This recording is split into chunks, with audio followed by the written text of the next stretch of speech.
Hey guys, what is up? Today I'm going to be teaching you how you can make your own balloon shooter. Now let's start the intro.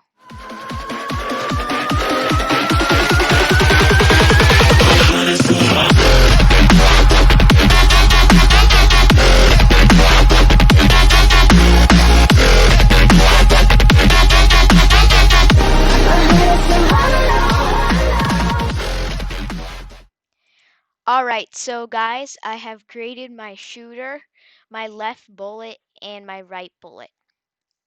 So for today, we're going to be doing the shooter movement, and yeah, we'll just be doing the shooter movement. So what we're going to do is create a variable called x, and for this sprite only, and say when green flag clicked. I'm also going to broadcast a message, and I'll say start the game. And then this is just to tell the left and right to delete its clone and stuff. So what am I going to say in this? Well, I'm going to say a forever loop if key left arrow pressed, then change x by 1. Otherwise, if key right arrow pressed, change x by 1, and I need to change this value to -1 because I need to go negative value. And then to slow down the guide, just say set x to x times point line, and you can always change the points. The lower your point is, the more faster your thing will slow down. So, and then say change x by x. So now, as you can see, I'm also going to set y to -120, just so it's at its position. Also set x to 0, just so it's in the middle. So now, as you can see, it's set to the middle. Now let's test. Woo, yay, now it's moving. Alright, but we're not shooting bullets. And how will we do this? What we can do is we can say in our left bullet, we can say when green flag clicked, hide and delete this clone. So this is just going to reset everything in the left thing. We can also make this for the right. So it's just going to reset everything, no clones and stuff. Now we can say when I receive start game, that message we broadcasted, we can say forever if if key space is pressed, then we need to create a variable called jump for this sprite only, and say set jump to yes. And then I'm going to wait 0.2 seconds. This determines how many times you put a bullet, like how long between each break before the next bullet shoots. And then create clone of myself. And then set jump to no.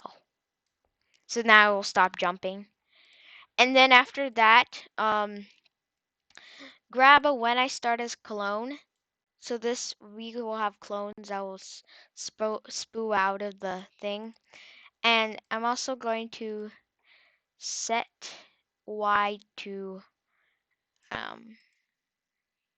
-102, what the value is right now. And when I start as a clone,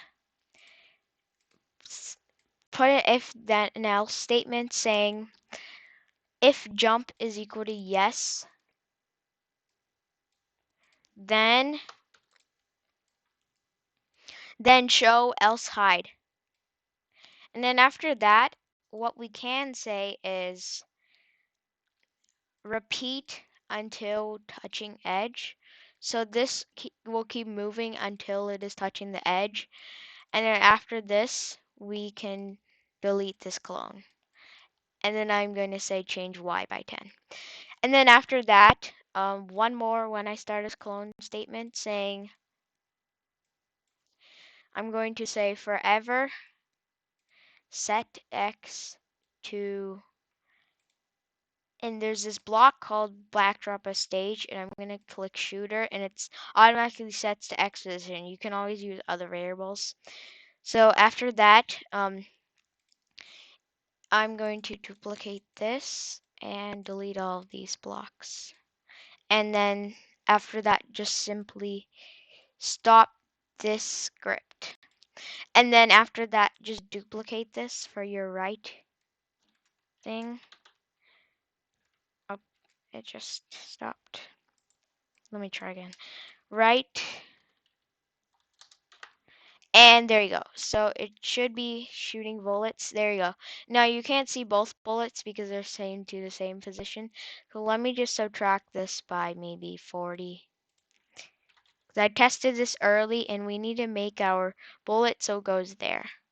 So as you can see, now you can see both bullets. So I'm going to make, I'm not sure if this is my left bullet or right bullet. Let me see. I can't hide it.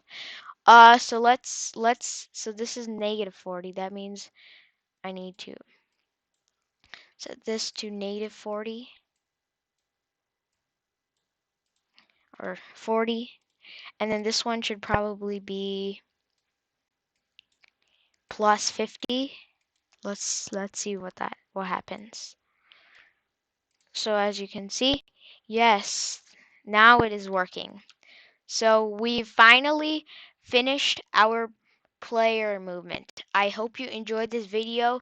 Be sure to hit the subscribe button. Now I end the video.